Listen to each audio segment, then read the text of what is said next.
because we share our core values, our mission, our purpose, why we're here, and we live it, right? Yeah. So when we say we're winners, we don't like to lose. We mean it. Yeah. And We do mean it. losing mentalities have no place in our company. Period. Yeah. I mean, it's not like I know I joke around about the old core value wish list. It's not a wish list, man.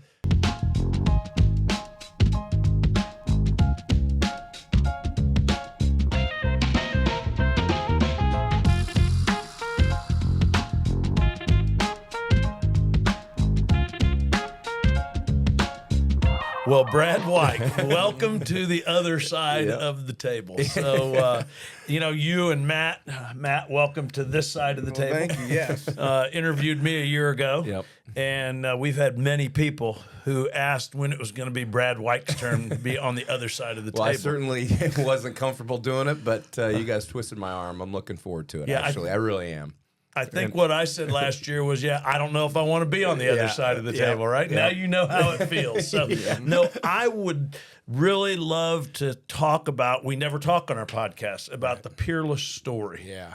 Because it is one hell of a good story. Yeah. And almost 80 years old. Mm-hmm. And I think our listeners would love to hear you talk about the history of the business and then the key moments of what has gotten the business to where it is today. Yeah. Okay. So you'll have to probably remind me of some of the key moments because I've told you a lot of stories over the years. And if you don't tell them, I'll remind you. We can jump in there for sure. Yeah. But, so my mom and dad, Scott and Linda Wike, bought the business in 1978 from the Bird family, Harold and Jean Bird. And back then, in the late 70s and early 80s, there were a lot of household cleaning was a big thing. Silk curtain, silk lampshades, lots of curtains, lots of area rugs, upholstery, lots of doilies. I remember doilies was a big deal on dining room tables during the holiday seasons where we'd starch them and just a lot of that kind of stuff. It was probably about, maybe 60 to 70% of the business. We also did in-home carpet cleaning and then a little bit of commercial, but not much. And a typical day for my dad and mom would be, my mom ran the front counter. She actually did the books as well. My dad would run dry cleaning in the morning. And from 3:30 to 4 in the morning till maybe noon. My mom would do the pressing, and they might have had 2 or 3 other folks that worked in the dry cleaning plant at that time. But and then he would clean carpets in the afternoon, come back, run more dry cleaning. So it was really a true mom and pop shop, if you will. And I forget the year, but we had a fire in the in one of our dryers and smoked up the whole place. And adjuster wrote my dad a check for whatever it was, and he said, "Hey, can I clean the place up myself?" And so my mom and myself and my sister and some other folks, we cleaned the whole thing. And that's how we got into the fire restoration business. That, of course, led to getting into the water restoration business and so on and so forth. And, my dad really did have an entrepreneurial spirit. He's very hands-on. As I remember, my mom and dad had rental properties, they'd work on every weekend. And then the business, really continued to grow from there. They were very involved in their church at the time and in the community. My sister and I would have been probably, 10 or 11 years old. And my sister had been a year younger, and I remember we spent an awful lot of weekends and nights at that godforsaken dry cleaning business. And I thought to myself, why would anybody want to do this? Right. I love that. Here you are, all these years later. 40-some years, 46 years later, and having the time of my life. But certainly the business has changed over the years. I bought the business from my mom and dad in 2003. And then my dad was supposed to stay on with us. And that, as part of the contract for me paying him out a certain amount of money for a piece of deal. And I think he might have had an auction at his house out in the farm, and he was in Florida 2 months later. So I said, good luck with everything. Don't screw it up. You got it all handled. You're on your own now. Just take care of that. Yeah. So, and then mold remediation kind of hit right around, I'm going to say, early 2000s. And so then we got into the mold remediation business. And actually, we worked all over the Midwest. We were up in South Dakota, North Dakota, Missouri. And that's the first time that we ever really did any major traveling. Gotcha. We were working for Walmarts and some other large box stores, and kind of dipped our toe in that, and then really kind of rode that out for a little while, and reinvested, bought more equipment, and we just kind of grew throughout all the 2000s, and I think it was 1998, we had 2 tornadoes come through. I was just going to ask you about the tornadoes. Yes, that's a great one. Because I think you are typically reluctant to tell those stories. Because you're a humble guy, and yet I think I've gotten to know your parents a little bit over the years.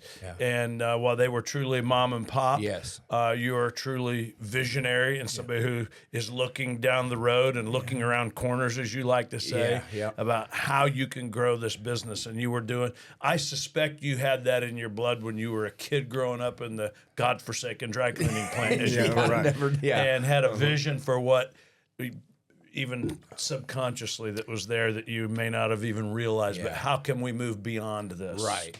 Well, all my buddies were going to the country club and the pools, and I was going to put struts on hangers. And let me tell you something, it's not fun in the summer when the dry clean plant's 120 degrees. Right. But anyways, that's neither here nor there. But no, my mom, and by the way, my mom and dad left me one hell of a foundation to build on. Absolutely. Right? I mean, absolutely. It was a no-brainer. All I had to do was not screw it up. They had a great name in the community.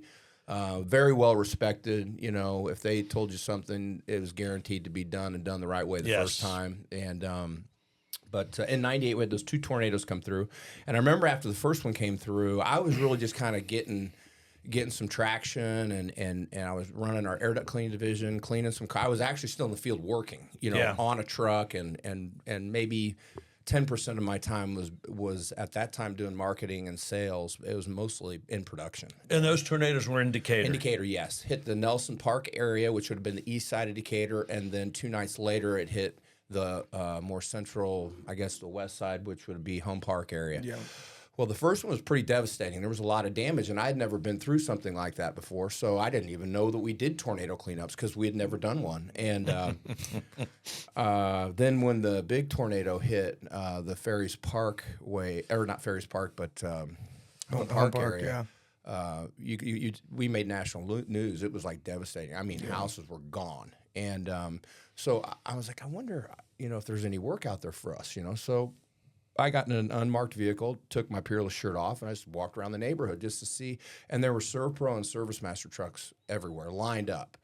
And I was like, hey, what are you guys doing here? And they were like, hey, we're helping people secure their furniture and wiping things down, doing emergency services, cleaning, and my dad, he's like, I don't think there's a lot of broken glass out there. I think we just throw that stuff away. Just stay in the dry cleaning plant with me. Well, I don't know. There might be some opportunity there. And so again, we were still very much small mom and pop. So I felt like there was an opportunity. First of all, the community needed more restoration companies to help them. Mm-hmm. And I thought if we could secure a lot of the contents that were in homes where there were no roofs left, that we could help those folks. But we didn't have any square footage because if you know where we're located, we have a small little building in our dry cleaning business, and that's what we ran the restoration division out of. So I secured 3 different spaces from some people I knew in Decatur, Dave Cooper being one, the Binder family, and there was one other one.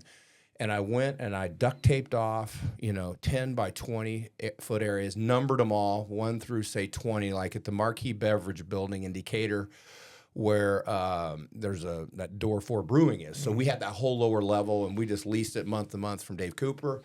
And then I subcontracted out moving companies to just pick all these different homes up and bring them in. And so we secured all these homes, and I think we had maybe 25 or 30 homes. That's amazing. And our restoration just exploded because we had a year's worth of inventory to clean, and then we were kind of off to the races. The adjusters now realized that we were more than a mom and pop.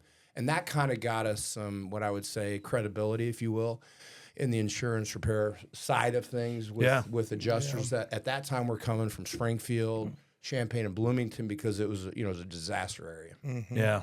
At that time, we had local claims offices, State Farm, country companies, American Family, and I think they saw that we stepped up to the plate and we could handle more work. So that kind of got us, revenue and cash so that we could reinvest in the business, buy more air movers and equipment, so on and so forth. So as you talk about that, for folks who really aren't that up to speed, if you will, on what the restoration industry looks like. Yeah. So I know, having been here for some time now, that when you say you had secured 25 homes and all of their contents for cleaning, and you had a year or so to do that, that for us, we understand, well, that's because those homes were being rebuilt. There was no place else for that. Somebody had to clean it. Somebody had to store it. And at that point in time, that really opened the door further, you would say, with our work with local insurance companies? Yes, and at that time, revenue-wise, we might have been doing, maybe $1 million in revenue total for the whole year. And in the fire division, which is where our cleaning ladies were, because at that time we had mainly ladies in that division cleaning, we might have that did maybe $100,000 a year in revenue in that division. In that first year, we did like $900,000. Man, I mean, unbelievable. It was unbelievable. Now back then, though, insurance was different. So the insurance, the contents were insured. It was replacement cost with no cap.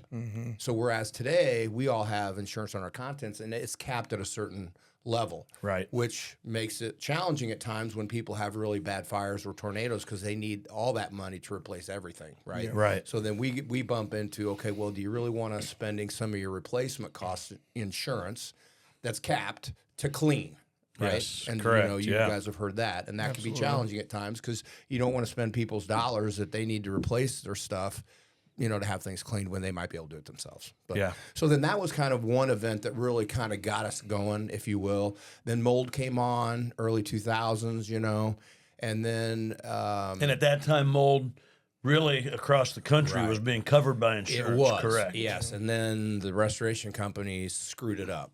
They say, hogs get slaughtered, and there was a lot of things going on throughout the country that was not good.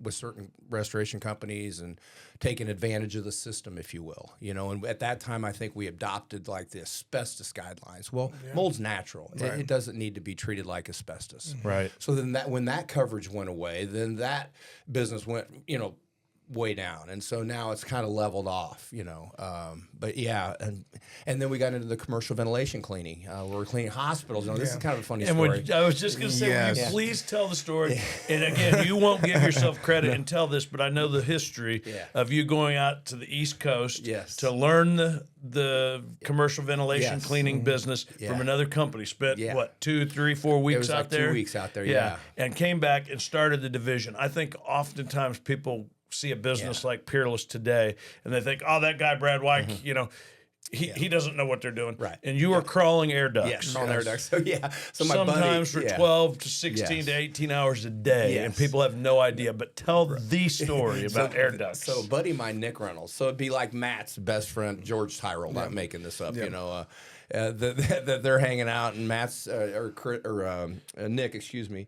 had just graduated from Millikan. Of course, I flunked out of college, so I had been out in the workforce for a couple of years. But and he was kind of going through some stuff, and I said, "Hey, why don't you come work for us?" And he had a great personality, very confident young man, and I was more of the ops guy. I mean, I was always working in the field and stuff like this. So I said, why don't you come on as a sales guy for our new division, the commercial and residential air duct cleaning division, which, by the way, was nothing. We just wasn't off the ground yet.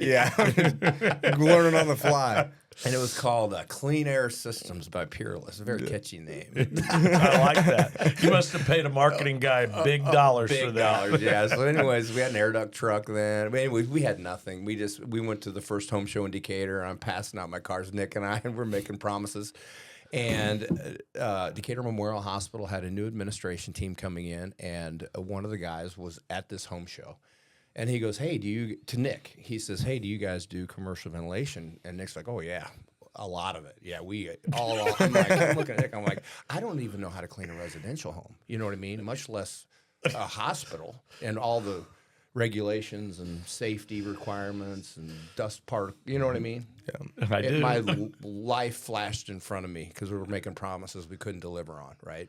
So we went in, me, Nick Reynolds, and then my dad here's we're going to present to the CEO and the facilities manager for DMH. And so he says, "Yeah, I think I probably need to be in on that meeting." My dad, I'm like, "Oh, sounds good. I don't even know what we're going to talk about out there." So Nick walks in there as if the job was sold, and he sold it, the whole hospital. And that's what kind of preempted me and my dad to say, let me find somebody that knows what they're doing in this duct cleaning field, hospitals, jails, whatever.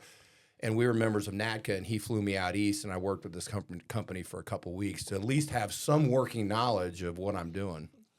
And I mean, I'd never read a blueprint, you know. Yeah. Right. And so we were fortunate. They were very understanding, the staff, and they just said, they gave us, you know, an open PO, and they just said, bill us time materials. And I just got it. I just started getting into ductwork and crawling and highlighting blueprints. I mean, it was, you know, on the job training for sure. Yeah.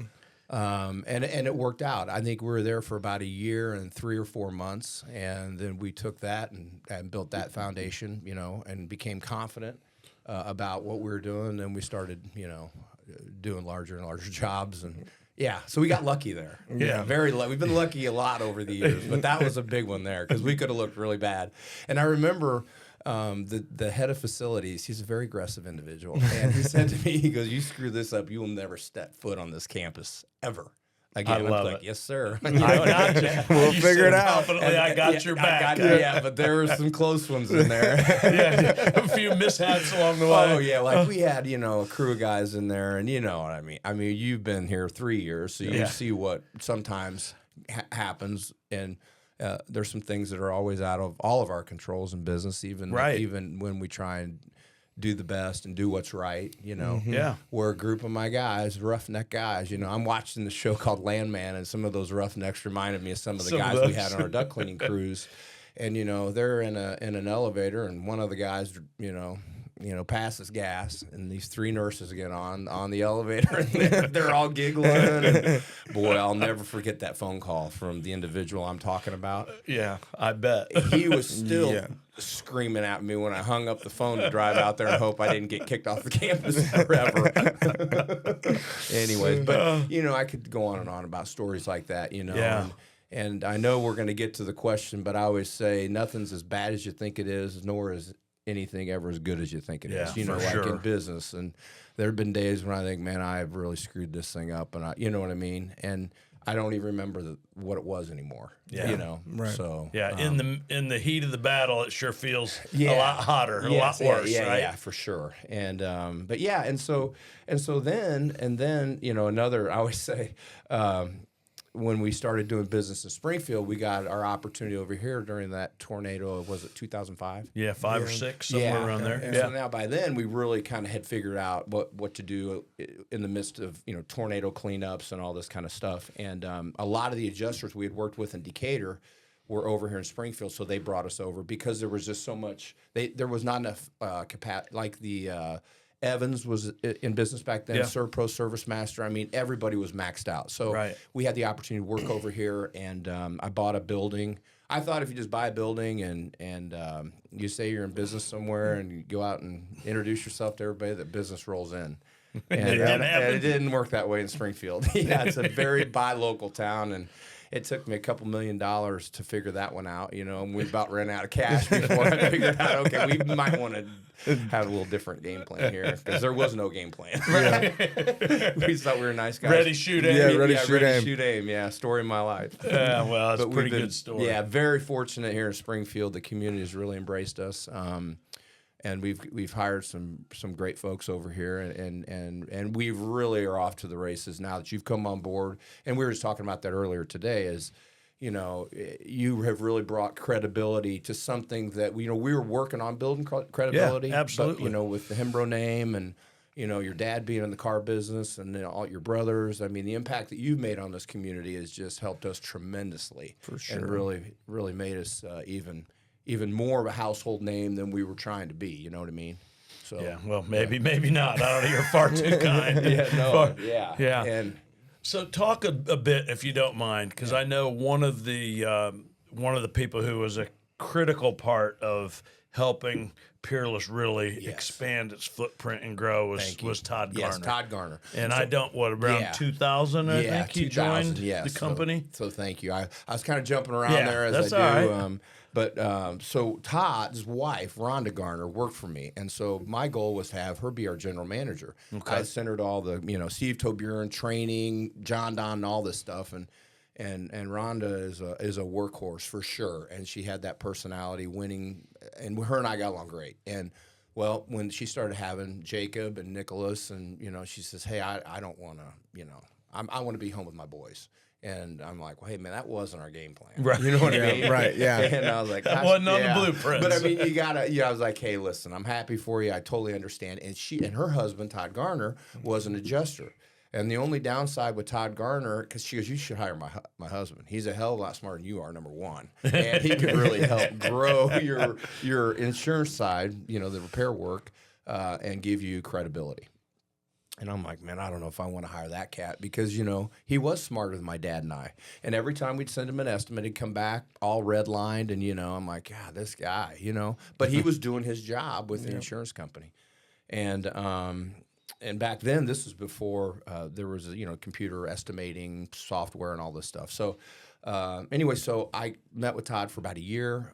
My dad, he was making good money. Todd was working at Backrack. He ran all their mail order stuff and was making decent money. And I said to Todd, I said, "Listen, you're going to have to take about a $25,000 haircut on your salary, but I'll give you my sister's Honda Accord and expense account that you'll have to funnel through me, not my dad." And back then, we had this postage meter, high tech, and postage was like 29 cents a stamp, So every time Todd would go out, anyways, we hired Todd, and every time he would go out, he'd see 10 people a day. He'd write them a thank you note. "Hey, thanks for your time." Boom, boom. And my dad's office was right outside the postage meter. And after about the week of Todd writing 50 thank yous that week, he comes in and he goes, "Hey, that Todd Garner," he goes, he probably wrote 50 thank yous at 29 cents a thank you. He goes, that's going to be a problem." I was like, "Oh no, this is going to be a problem."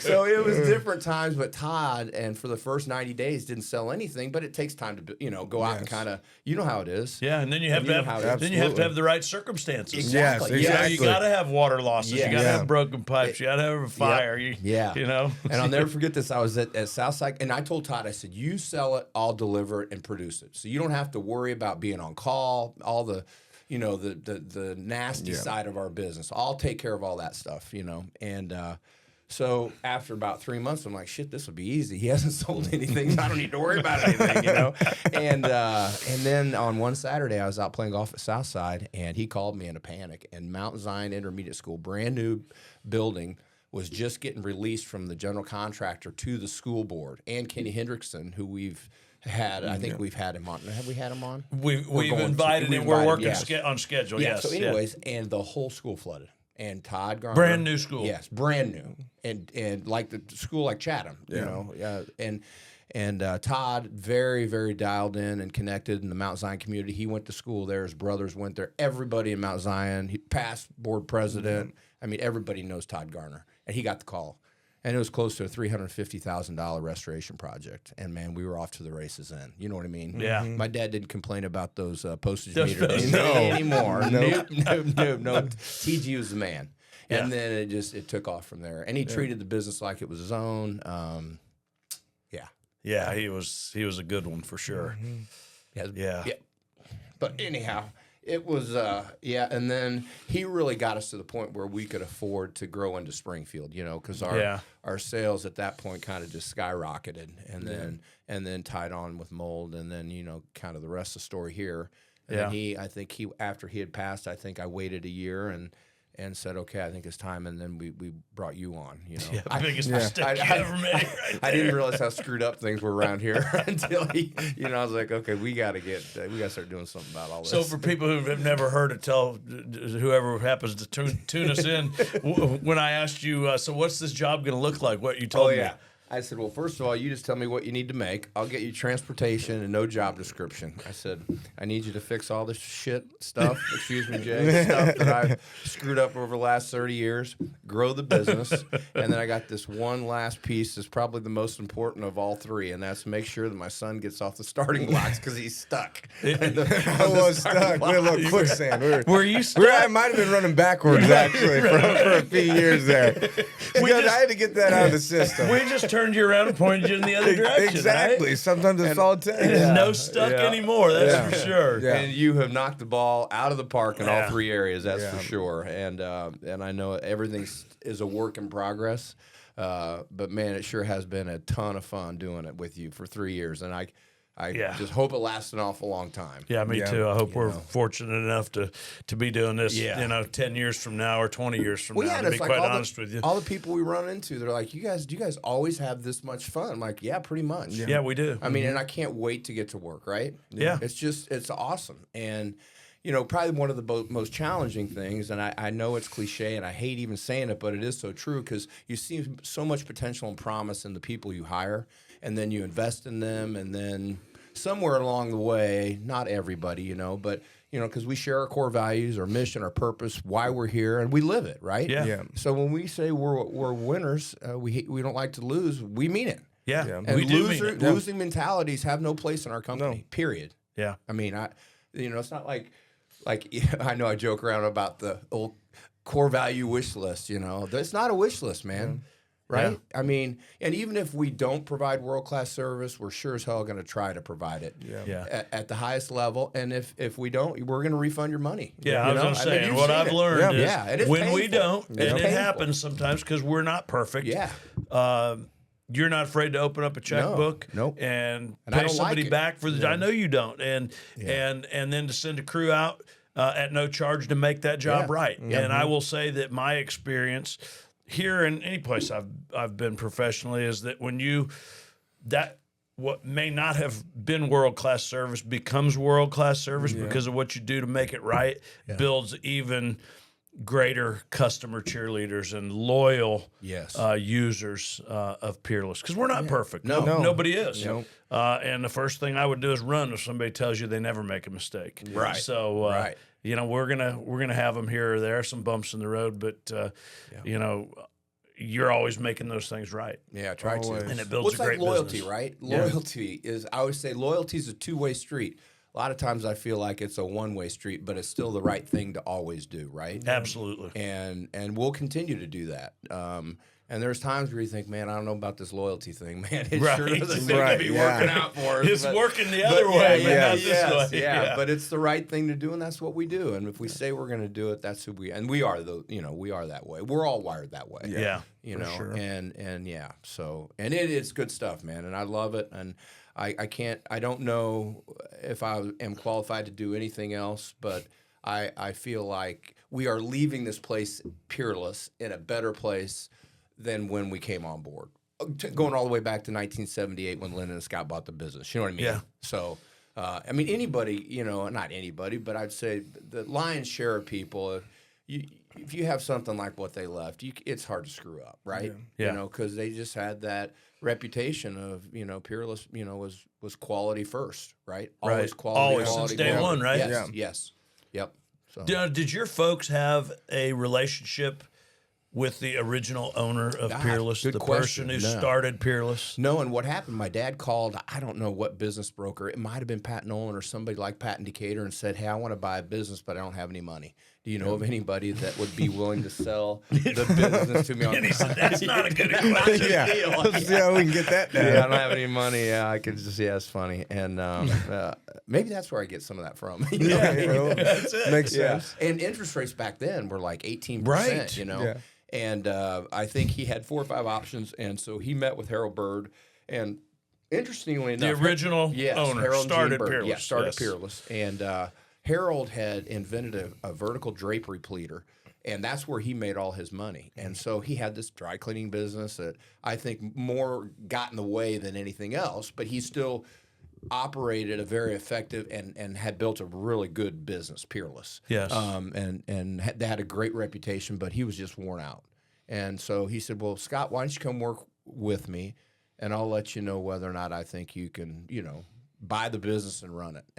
And I think they hit it off in 2 weeks, and I think Harold sold him the business, and Harold walked away, and I don't think he looked back. And didn't he take that drapery pleater? National, and patented it and made quite a bit of money on it, and royalties and all that kind of stuff. So and did very well. He was a great man. Yeah, that's a pretty cool story. I love looking back at all the old pictures and things that we'll find in the archives here and there. Yeah. Well, even like these pictures here of like these. These would have been three number 37703 was the phone number back then. Like, in the 50s and 60s. So it's kind of cool. Yeah, it is. Yeah, I think sometimes folks come in here and they think those are just nice decorations. Those are the real newspaper ads blown up and on the wall. And Jay Woodrum, another, I mean, he's the guy. I mean, I know we have to take credit for this, right? Because this was our idea. This whole podcast nowadays.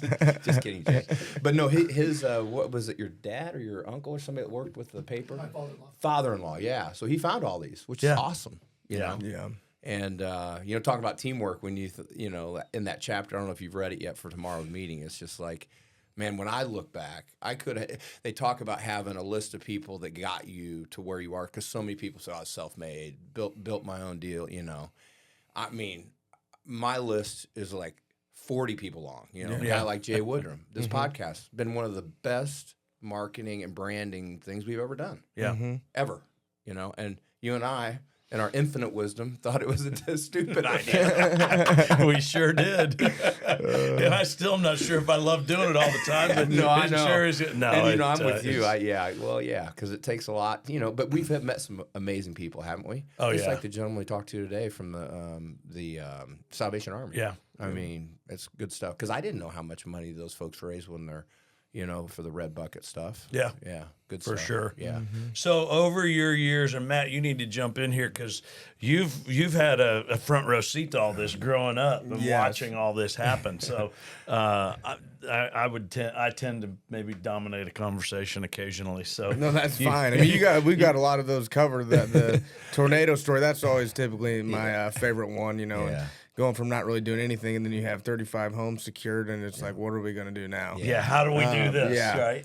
And I would say just the one thing that I've, learned from him, too, is he, some of the things he's done, he hasn't really had a game plan of how he's going to do it, but he always executes on what he says he's going to do, and if he doesn't, he does make it right. You know what I mean? Which is pretty cool, and to grow up seeing that, you can learn a lot of valuable life lessons from that, and how I want to be as an individual or as a business owner one day. Yeah, for sure. Yeah, when you I would say see those core values in action, absolutely, and live. Yeah, and when you live with that, I mean, it bleeds into your own. You know what I mean? I've been around it for so long. And I always like to say that what makes us great makes us really weak. And I think that oftentimes, like, I'm ready to go right now. Right? Yeah. Anything worth doing is worth doing right now at this absolute very right now. Boom. Yeah. Right? Yeah. And you know how I'm wired. Well, sometimes that doesn't oftentimes turn into revenue if it's not very well thought out. Yeah. For sure. When you're moving into new markets and you just think, let's go right now. Instead of let's do a little market research. Yeah. Let's find out about the competition. Let's find out about how much cash we think we might need. You know what I mean? There's a lot more that could have been done to prepare for coming into a new market. And now I know more, right? I learned almost as my dad said, whatever you do, just don't get in a hurry. Just take your time, Yeah, and, pretty wise. And I thought, boy, he's right. I might have screwed this up. Yeah. But the flip side to that is, and given my time at the Chamber of Commerce and being, seeing a lot of different businesses and a lot of different owners, CEOs, whatever you want to call it, folks who are running businesses, one of the reasons that Peerless is where it's at today is your willingness to take the risks that you've been willing to take. I would say, from my perspective, having, we've known each other for over 20 years, but and so I knew the business from a distance, a little bit, maybe more than most people because of our friendship, but then living inside the business to understand the level of risk that's taken. Especially at key moments, coming to this market, starting an air duct division, the risk your mom and dad took back in whatever early 80s to start a fire division because you had to clean a dry cleaning plant, and then saying, well, what all comes with that. So speaking of which, I hear you say, have heard you say often, and now as I've been around the business a number of years, I understand it that with fire damage comes water damage. Correct. Because a lot of times where there's been a fire, the water damage is worse because they put so much water on it. That's right. Right? Yes, absolutely. And had to. Yeah. But your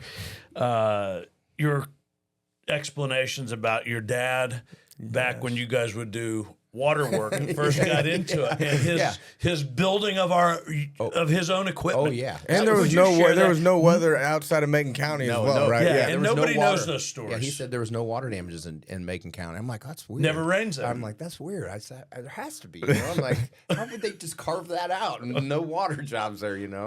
And and we'd go to these you travel for these industry meetings, and you would tour other facilities, and I'd walk around and the larger facilities, even though they were in larger markets, right? But even some that were in smaller mid-range markets, they had all these air movers and dehumidifiers everywhere, driving nice vehicles. I mean, I'm like, we had like these homemade dehumidifiers. My dad bought the parts from Granger and made them.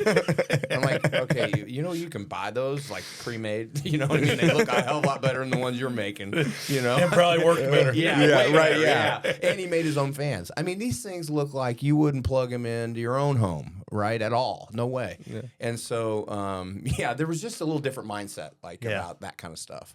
But it worked for him. Yeah, right. Yeah. And his mindset was, man, if I have to do any more water jobs, that's gonna have to work longer. I'm already working from 4 a.m. till 5 or 6 o'clock at night, 6 days a week. That's the last thing I want to do is be on call and have to go out and do a water job on Sunday afternoon. It was just a different mindset. Yeah, you know? Yeah. And I knew in order for us to bring in more revenue, we needed to act like, at least look like we knew what we were doing. We didn't look like we knew what we were doing. And and we had no technology, but we got into it and we started doing it the right way, and the work kind of followed from there, if you will. Yeah. And I'll tell you what, and in today's world, particularly with technology the way it is, he certainly would be in the dark. I am where I'm at, but technology really drives our business now, for sure, as you guys well know. So but you said it earlier, but the foundation that your mom and dad laid, and to get into the restoration business as they did, and then leave you this platform with somebody who had a vision to build on it and was willing to stick his neck out there and take the risk to do so. And I don't mean any disparaging. I know that. Yeah, they're really funny moments more than there is good story. Well, there's nothing. There is no funner, no better times than when I've been with you with your folks, and you'll poke him about that, and we laugh until he tells those stories, and it's just unbelievable. Well, I remember there was a fire in Lincoln, Illinois, which is 25 minutes from Decatur, and I was out of town on a family vacation, and my dad said, we don't go to Lincoln. It's a Todd Garner, And Todd's like, we do, Scott. I told them we would be there. We do go to Lincoln anyways. Lots of funny stories like that. Yeah. But he was a salt of the earth guy. Yes. And you know what? And kudos to my mom and dad. It's hard enough just to stay married if you don't work together. Yeah. And I can't tell you how many times, over the years, there were some heated discussions, but they always aligned behind each other, which was awesome. They may have, my mom for sure disagreed passionately. My dad just kind of went along for the ride, knowing that it would kind of work its way out. But kudos to them for being able to do what they did. Yeah, and you absolutely. do still see some mom or some wife and husband teams. But they're few and far between today like that, because it creates so much stress on the family and their relationship with each other. But, like I said, they lined behind each other and they built a hell of a business. And I'm honored to have been able to have the opportunity to buy it from them. Yeah. Well, their fingerprints are all over this place. Yeah. Everywhere you look, there's a fingerprint from Scott and or Linda. Yeah, the same. Absolutely. Yeah. So what would you say were the biggest challenges from, say, when you first bought the business in late 03, I think, early 04, to really grow? Because it's grown substantially during that time. I wanted to get our people more involved in the finances, so we created open book management, which my dad and mom weren't doing that, where they shared we share financials, as you guys know, with our staff. And I read the book from Jack Stack, Great Game of Business, and to me that just sounded like, hey, if you got more hands on deck, people that are willing to, if they understood the financials, right? That's the key piece, is educating them, that we might have a better opportunity to be successful quicker, maybe drive the cost of doing business down. And I was working as hard as I could, and I'd never felt like we were growing at all, And I thought maybe if we had, and just sharing the vision with everybody, I think, and that was a challenge, because when you thought that everybody was bought in, or you're doing strategic planning with people and everybody's like, yeah, man, we're all in this thing. And then, a month later, they're, MFing you in the lunchroom because you hear them. And you're like, whoa, that's not what we talked about a month ago. That kind of stuff was very challenging for me. I'd say I had thin skin, which was not a strength back then, because I was just all in, man. Yeah. And, really to win really bad. Right. Really bad. And I was quick to judge. But I would say my biggest challenges were self-created on my end. I could have been a better manager or owner back then, maybe like we talk about showing grace to people. Showing a little more grace to folks, as opposed to just saying, the hell with you, I'll figure it, you know what I mean? Yeah. That kind of stuff. But people problems have always been our biggest challenge, because without people, we can't produce the revenue, we can't serve the clients, we can't deliver the promises that we're making, and we're making a lot of them.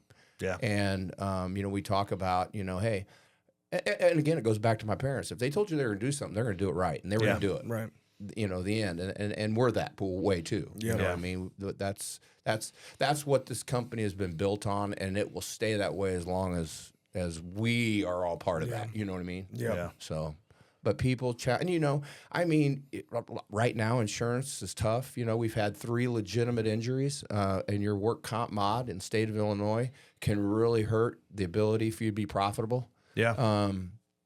There's a lot of those challenges out there, but I feel like we run a good business. We have a really strong HR department. We're crossing T's and dotting the I's and doing business the right way, but it still is not easy. Yeah, never easy. It's not easy, and I don't expect that it ever will be. But if sometimes you feel like the deck's stacked against you sometimes. And you're just like, and you just got to keep your head down and keep moving forward. Well, I'm not complaining about it. Yeah, that just motivates all of us around here that much more, right? Yeah, exactly. Yeah. So, that's part of the fun of it. I don't know if I answered the question, but I'd say probably the people, because I take things personal, right? When you care about what you do and you love, the Peerless brand, Yeah. And maybe the people you think share in that same excitement and vision, they don't. Yeah. It just, it's kind of a kick to the gut. Right. Stings for a sure. little. Yeah. It doesn't happen, though, an awful lot. No, but when it it doesn't. does, it's like, it gosh does not. darn it, I thought I was there. Because one of the things I've observed, in my time here, is while it is a real challenge to find people, and I know we're not alone in that. It's almost every business we talk to post-pandemic. Yeah. When people arrive here and they buy into the vision, and they become a real contributing part of the heart and soul of the company, they don't go anywhere. No. Yeah. I agree. They don't go anywhere, man. There's a reason. There's people who've been here, a couple folks, almost 40 years. Yes. Yeah. Folks that are 30 years, 20 years, 25 years, 15. Yeah. And in today's marketplace, you rarely see that anymore. I mean, people move jobs as often as they change shirts. Yeah. And the one thing I was also going to say is I think that there was a challenge because so many people that we're talking about that have been here, tenured employees, 30, they remember me when I was a knucklehead 20-year-old kid. Right. Showing up to work hungover, sleeping in the van on the way to the job. You know what I mean? Yeah. So for me to step into this leadership role and all, I think that was a challenge for people. Like, how serious is this kid, right? Yeah. I mean, come on, man, right? And I don't blame him. But I knew I had to lead from the front and show them that it wasn't smoke and mirrors, if you will. But that took time. Well, it does, for sure. It wasn't a year deal, Yeah, because some of those people have been around that long. They saw you as a 15-year-old kid running around the dry cleaning plant. Yep. And my mom and dad had their style, and mine was just different, And I wanted to build a team around me. and and really grow. And because you can only do so much as an individual, right? Yeah. And I mean, the real growth for us started when we started hiring the right people and letting them do their job and get the hell out of the way. Yeah. I mean, my management style. Yeah. I mean, here's kind of where we're headed. I mean, you can get us there better than I can. Go get them, man. I'll go do something different over here. Yeah, right. Yeah, absolutely. Yeah, I'll work on the next piece, yes. which is, in my estimation, the way it ought to be done. Yeah. Because it's always forward-looking, saying what's the next hill that we're going to climb. Yeah.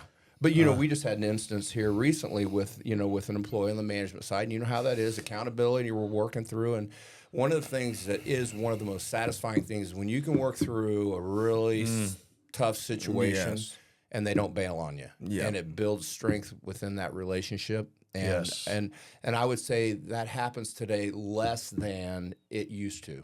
You know what I mean? Yeah. People are quick to hit the road today.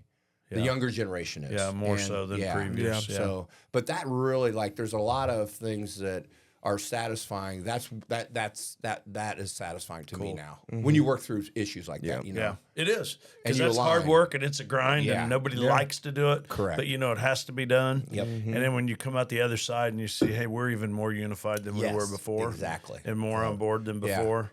That's good stuff. Yeah. So what is your as you look out into the future? What are you most hopeful or excited about in the future of Peerless? Yeah. Well, I was talking earlier today that there's this whole private equity move in our industry, and so my exit strategy was probably just going to be sell to private equity at some point. Not knowing if my boys were even interested, and I never really thought they were. So I was going to maybe look at that or something else. I don't know what I was actually thinking about. But at 55, I'm getting closer to needing to think about it than further away from that. Right. So, but now Matt's interested, in learning the business from the ground up. You've been a tremendous mentor for him. Yep. And then Andrew's just getting his master's in finance from Boston University. I think he may, under Matt's like, hey, you really, there's some pretty cool things going on at Peerless. You ought to at least consider it in the future. So I assume he'll work out east for a while and then maybe come back. But I'm excited to work alongside Matt for sure, which I'm having a ton of fun with now and seeing his growth. It's been tremendous. And I know there's a long way to go, and you know that too. Absolutely. But not like I'm saying you're not, it's just, you're young yet. Yeah, and right. I remember what I was like when I was 25 years old and where I'm at today, and that's exciting. That's as a father, I mean, it's there's nothing. Yeah, doesn't get a whole lot better, does it? Yeah. It doesn't get a whole lot better. Yeah, he's going through those pains now that you were talking about earlier, where people are like, really? Yeah. Yeah. I know he and tries yet to put, then they pause and they're like, well, we're making some, we're making some good progress and being invested and all those things. So and then for us a natural area of growth would be Bloomington and then Champaign. And then, it's building, but I know now we need to do it differently. Yeah. And we need to be well prepared when we go into those markets. And I think when we get real serious about wanting to spend those resources and do that, those will be two natural markets. Or Edwardsville. The boy's mom lives down, Carolee lives in Edwardsville, super well connected. Yeah. Knows a ton of people. So, Andrew knows a lot of people in Edwardsville. So there's a lot of opportunity. I think I shared this at leadership the other day. I don't have the energy, though, to move to Bloomington. Yeah. Right. And you got to live in those communities if you're going to want to grow the business and, go to the grocery stores, churches, country clubs, break bread there, work out in the gym, whatever it is. Your life's got to be about that community. Yeah, be a part of that whatever community market we go into. Yeah.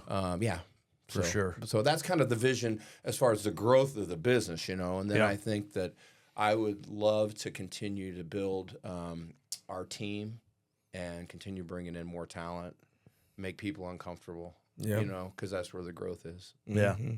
Yeah, being comfortable, being uncomfortable. Right, exactly. Absolutely. Yeah. And continue investing in the communities we serve, which at our small level, I feel like we do what we can do.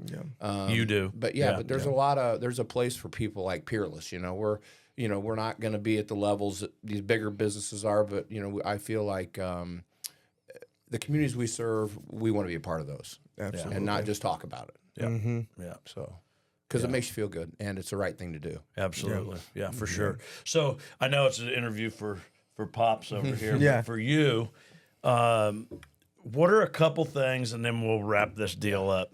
A couple things that, having grown up around this guy, right? Oh yeah. Now worked in the business. Mm-hmm.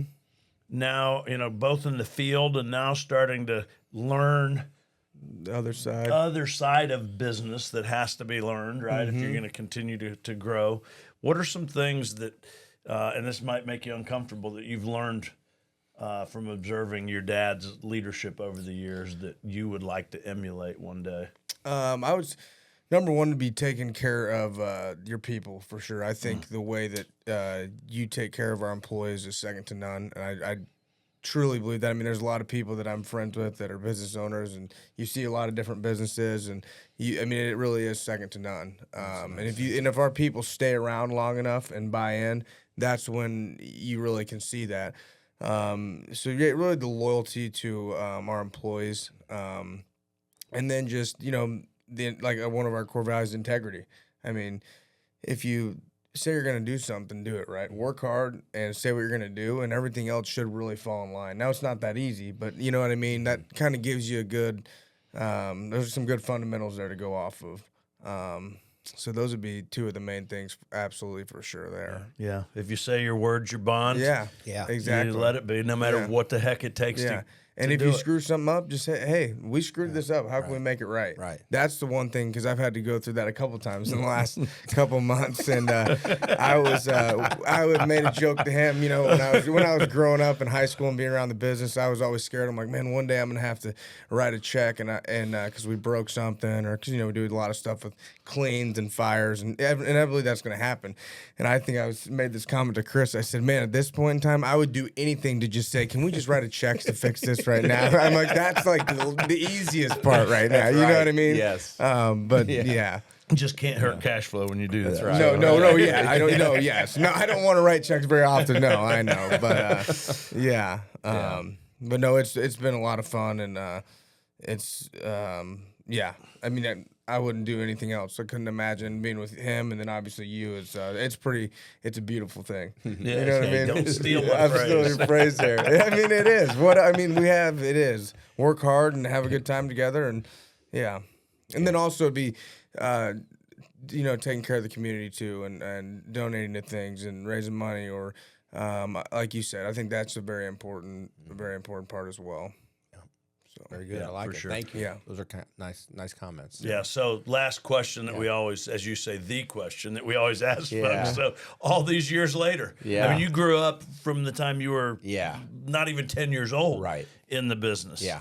Have seen it all these years, have built it to where it is today. Been in every situation and scenario that somebody could ever begin to imagine. If you were able to look back and give your 25-year-old self some advice based on what you've learned over the years, what would those one or two or three things be? Yeah, I'd say chill out. Just chill out. Just hang. You know what I mean? There's no need for all this angst, and you know what I mean. That things are, like I said earlier, never as bad as you think they are, or as good. They're somewhere in the middle. Don't be so quick to judge others. Stay a little more open-minded about things. And I think earlier we talked to somebody that, I think oftentimes even with some employee situations, you might think stay more open-minded when you're fact-finding your way through things. Definitely don't be so quick to judge. Listen more, and seek to understand before you jump to any conclusions, for sure. Yeah. God, I know there's more.